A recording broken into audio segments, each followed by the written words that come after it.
Part 1. 1. You are going to hear a conversation between an agent and a client. First, you have some time to look at questions 1 to 6.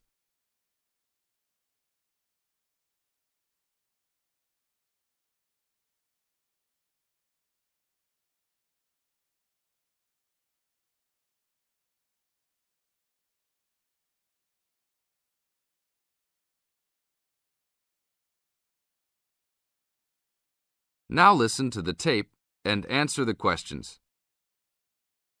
Hello? Hi, good morning. Are you open yet? Yes, we are. Come in. Would you like to rent an apartment in the city? Well, kind of. I'd rather rent one near the harbor if possible. Oh, okay. Do you like the water? Yes, I do, but I actually repair sailboats for a living, so I'd like to be close to work. That's understandable. We all want to live close to work. Well, I think I have something near there. How many rooms would you like? Just one. I'm alone. But I would like to have an extra room for my dog. So you'd like 2 rooms and an apartment that accepts animals. Here's one. It's 1 block up from the harbor and renting for $445. How's that? That's perfect. Just what I was hoping to pay. What floor is it on? Floor? Oh, it's on the 12th floor. That's too high. I'd like to be on the 1st or 2nd floor so that I don't have to use the elevator. My dog, he's scared of them. Oh, well then, that's a little more complicated. Let me make a few calls. Okay, I think I found a couple more for you. Here's one that might suit your needs. How much? $395 a month. That's cheap. But it's only a 1-bedroom, a large one, but it's still just 1 room. Oh, well, regardless of whether the room is small, I still need a separate room for my dog. What else do you have? Then I have a 2-bedroom for $565 on the 2nd floor that is a little further away from the harbor. How far? About a half mile, and they accept pets. That's a little more than I had planned on paying, but I guess I could look at it. What's the address? 224 Williams Avenue, Harbor Square. 224 Williams Avenue. Got it.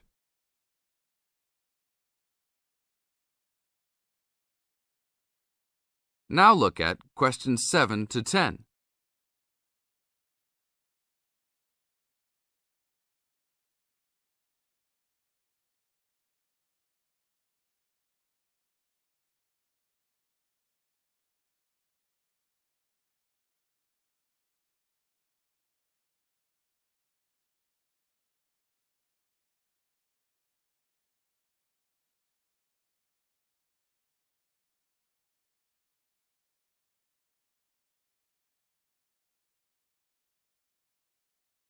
As the talk continues, answer questions 7 to 10.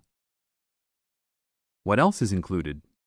Let's see, it has a washer and dryer, refrigerator and stove, a bed, dressers and shelves, and access to a swimming pool, game room, and gym. Ooh, I'll definitely take a look. Hi, how did you like it? It's great. I love the amenities, but the bed and furniture are awfully dirty. Can they replace those before I move in? Sure, that shouldn't be a problem. Anything else? Yeah, I didn't see anywhere to park my car. Is there a parking lot in the basement? Yes, there is. Would you like to rent a space? No, I'd like that to be included in the rent. Oh, well, I'll see what I can do, but I can't guarantee that. Do you want to take it anyhow? If those 2 issues were solved, I would love to take it. That is the end of Part 1. You now have half a minute to check your answers.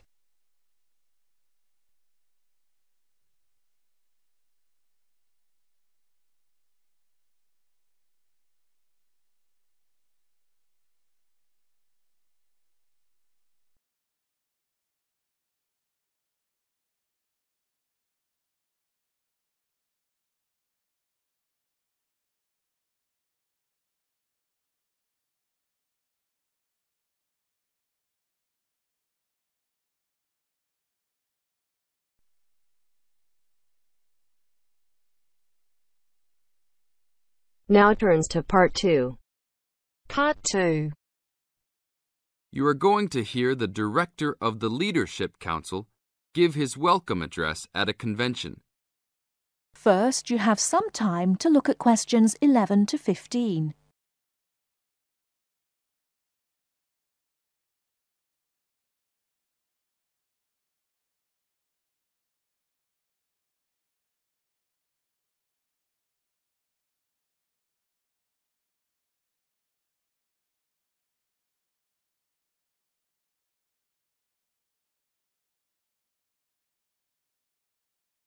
Now, listen carefully and answer questions 11 to 15.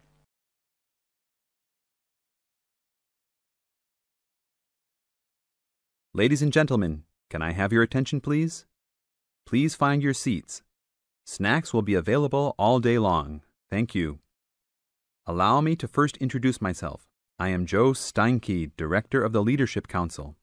On behalf of the Organizing Committee for the 8th Annual Leadership Conference, I welcome you all to San Dimas, California, for a special session on postmodern solutions. We have people attending from as far away as Toronto, New York, and even the Bahamas. Frankly, I wish we had gone to you there. But we're very glad you're all here. Let me say further that this will be our largest conference yet. Registrations have far surpassed our expectations. For the first 3 days, we will be hosting more than 325 participants for lectures and workshops. Another 100 will be joining us for our final 2 days and culminating session on Friday evening. We also have a larger selection of seminars than ever, a total of 32. Because we know that you all will want to attend a few special sessions, we will repeat key seminars each day. So there will actually be 38 sessions. I'm sure you will all be pleased with the content and the quality of speakers.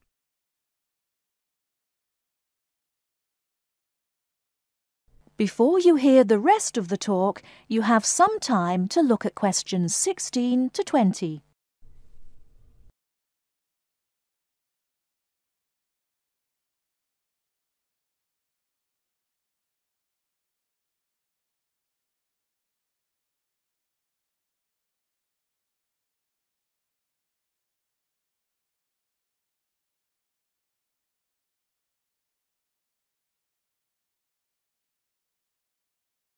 Now listen and answer questions 16 to 20.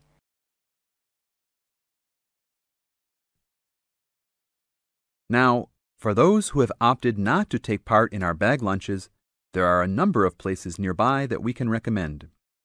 We are located here in the Convention Center just across the street from the Harford Shopping Mall, and the place we most recommend is Vital's, which is just west across Queen Street on the opposite corner. Please be careful crossing both streets, however, as we don't want to lose any participants. If you're not up to Vital's, you can also get some Italian food at the Olive Garden, which is further down Queen Street and east on Danning Avenue, across from the police station. They have a great minestrone soup and excellent breadsticks, all you can eat. On the other hand, if you want some good old American food, you can head to Fuddruckers for some big hamburgers or to the Cattle Company for some fat, juicy steak. Fuddruckers is next to the Olive Garden, but the Cattle Company is back closer to us in the opposite direction of Vital's. Just go east out of the Convention Center across King Street. It's on the same side as the Convention Center, so you just have one street to cross. Enjoy. But also, please make sure you are back for the afternoon sessions. These will always start at 1:30 p.m. That will give you an hour and a half for lunch each day. Sessions will be over each day at 5:30. Now, regarding the schedules we've printed out, there have been a couple of last-minute changes. The session titled New Leadership Strategies will no longer be held in Seminar Room 1, but in the main ballroom. This session has garnered much praise and is highly recommended to all, hence the change to a larger room. Another session has been canceled. That session was titled Leading by Serving, and it was scheduled for Daniel's room. The speaker for that session, Dr. Mark Green, had to return home for some urgent health situation. We wish the best to Dr. Green and that all is fine with his family. Finally, the session titled Using the Arts and Media has been changed to the second lounge room, Lounge 2. Please show up promptly for sessions and sit towards the front of each room so that all seats can be utilized. Also, turn off all pagers, beepers, and cell phones. Drinks and snacks will be provided outside each room, but please be careful at your tables. Enjoy the conference. That is the end of part 2. You now have half a minute to check your answers.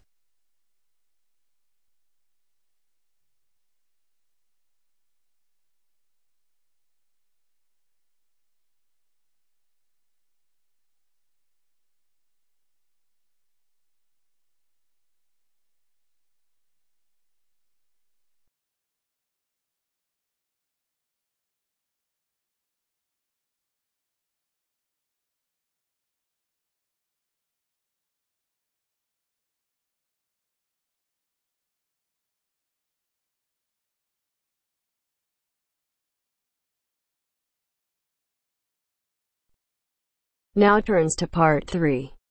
Part 3. You will hear a discussion between two work colleagues and their manager about the restructuring of their company. First, you have some time to look at questions 21 to 25.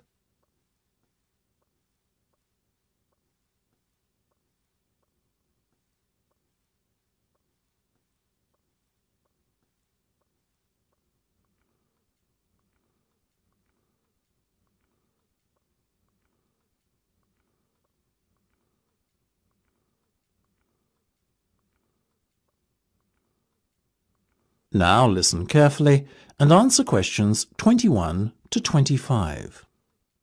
Come in, both of you. I believe you wanted to talk to me about something, is that right? Yes.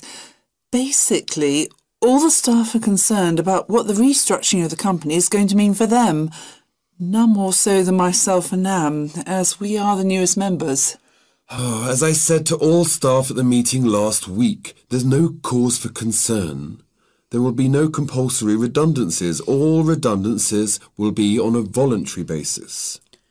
Yes, we understand that, but to tell the truth, we just want a little reassurance that our jobs are safe. Look, Anne and Penny, the company isn't going to be short-sighted and let its bright young minds go.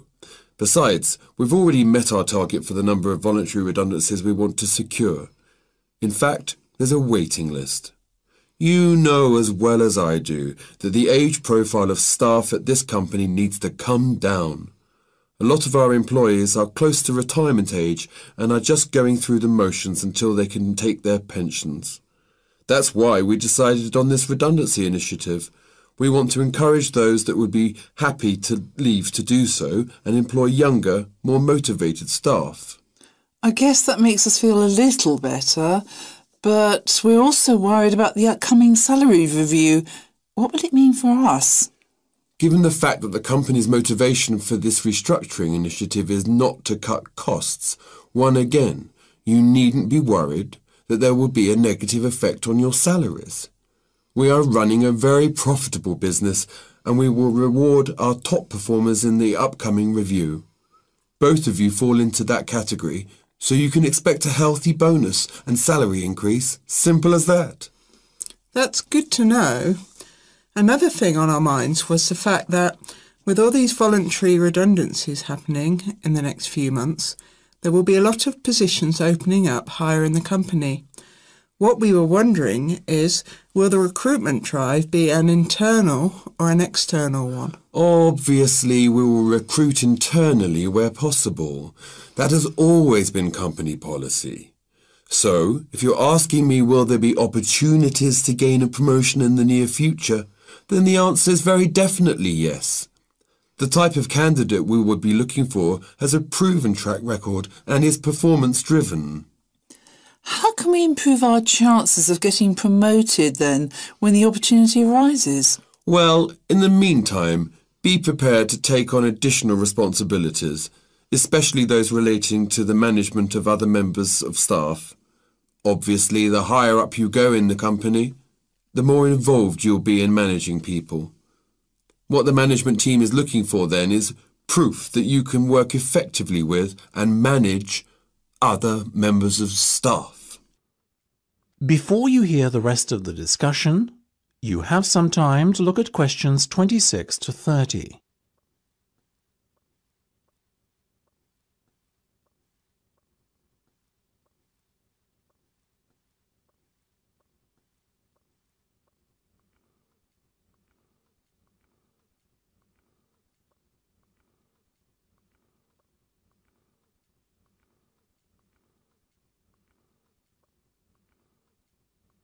Now listen and answer questions 26 to 30.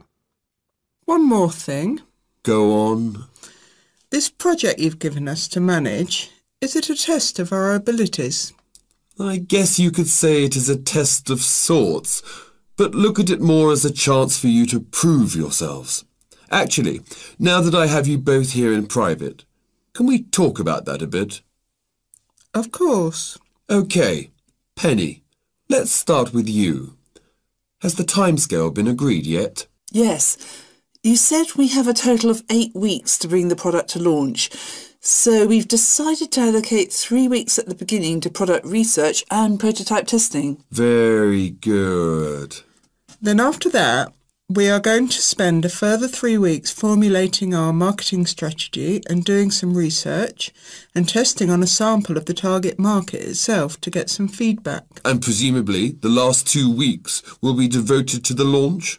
Exactly. Now, let's talk estimated costs. Well, you've given us a total budget of £100,000.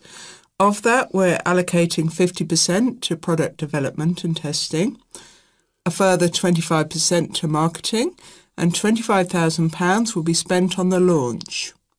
Penny, give me a breakdown of the launch costs, would you? Sure. £10,000 will be spent on hiring and decorating the venue, £10,000 will be spent on promotional work, and the remaining money will be used to pay for catering and administrative costs. I'm very happy with that, to be honest. As I said, you guys should stop worrying. You're doing a fantastic job, so keep it up.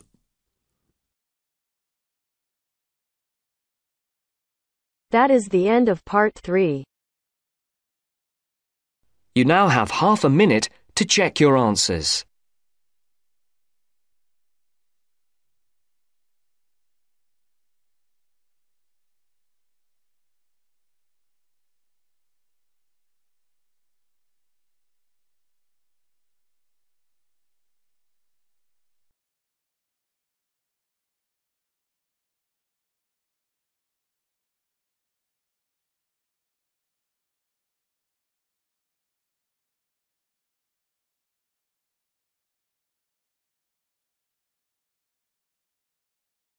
Now turns to part 4. Part 4.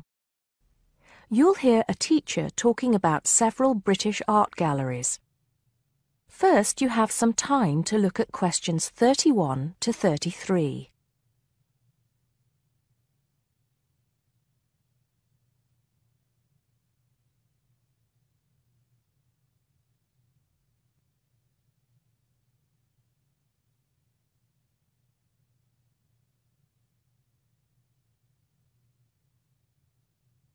Now listen carefully and answer questions 31 to 33. Good afternoon. Welcome to the first class of V100 Art and History. The objectives of the course, as you will have seen if you've taken a look at the syllabus, include familiarizing yourselves with the vocabulary and language of art, learning about the basic elements of art and design, and finally, discussing historical periods as they pertain to art. The course will also give you the opportunity to visit some of the many galleries and museums that Britain has to offer. So, having said that, I'd like to spend the rest of today's class talking about 4 of the more important galleries that we will be visiting in the coming year. As most of you already know, or at least I hope most of you know, there are 4 Tate galleries in all. To begin, I'd like to tell you a little bit about the Tate Modern. Tate Modern is located in a very busy part of London called the South Bank. It's close to 2 world-renowned tourist attractions, St. Paul's Cathedral and Shakespeare's Globe Theatre. Now, interestingly enough, Tate Modern is housed in what was a power station, built in several stages between 1947 and 1963. It was closed down in 1981 and reopened as a gallery in the year 2000. Tate Modern consists of 5 levels, with the Tate collection being shown on the 3rd and 5th levels. On level 2, the works of contemporary artists are exhibited, while level 4 is used for holding large temporary exhibitions. Since this museum opened, it has become a popular spot for both Londoners and tourists alike. And believe it or not, it doesn't cost anything to get in to see the collection displays. Before you hear the rest of the talk, you have some time to look at questions 34 to 40.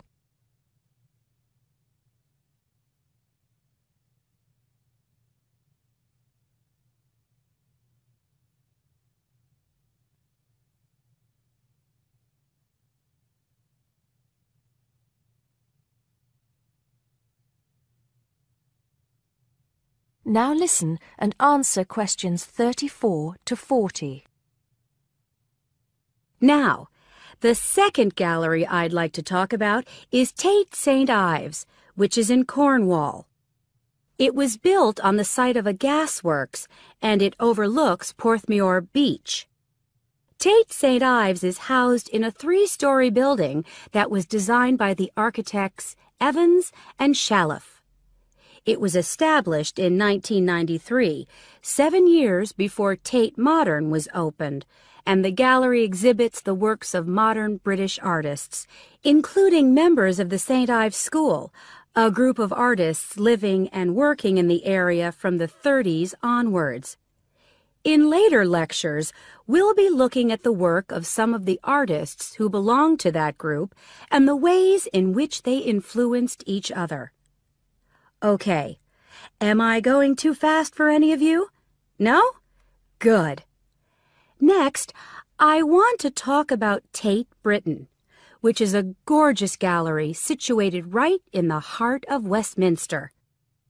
Tate Britain was the first of the 4 Tate galleries to open, and it was established in 1897. It was built on the site of an old prison, and when it first opened its doors, it was called the National Gallery of British Art. Later, it became known as the Tate Gallery, after the man who founded it, Sir Henry Tate. During its lifetime, Tate Britain has been damaged twice, once by floodwaters from the River Thames, and once by bombings during World War II. This gallery has an interesting range of exhibitions of historic and modern art from 1500 up to the present day. Now, the last gallery I'd like to tell you about is called Tate Liverpool. It's not hard to figure out where this gallery is located, is it? It was opened in 1988 to exhibit displays from the Tate collection, and it also has a program of temporary exhibitions. Tate Liverpool is housed in what was once a warehouse, and for some years it was one of the biggest galleries of modern and contemporary art in the UK.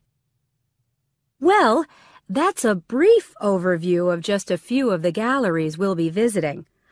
I'd like now to look in a little more detail at what you can expect to see in each of these galleries, starting with Tate Britain. That is the end of part 4. You now have half a minute to check your answers.